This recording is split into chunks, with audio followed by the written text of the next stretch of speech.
ಹ್ಞೂ ಎಣಿಸಿ ಇಲ್ಲಿ ಬರೀತಿ. ಹ್ಞೂ 1 2 3 4 4 ಹಿಂಗೆ ಬರೀ. ನೆಕ್ಸ್ಟ್ 1 2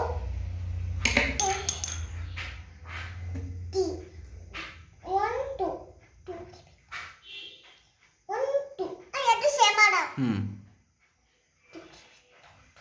ಹ್ಞೂ ಏನು ಮಾಡ್ಬೇಕೀಗ? ಎಣಿಸ್ಬೇಕು. ಕೌಂಟ್ ಮಾಡು. 1 2 3 4 4 ನೆಕ್ಸ್ಟ್ 1 2 3 ಹ್ಞೂ 1 2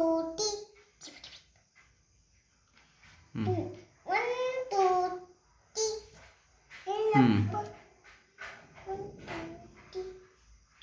ಹ್ಞೂ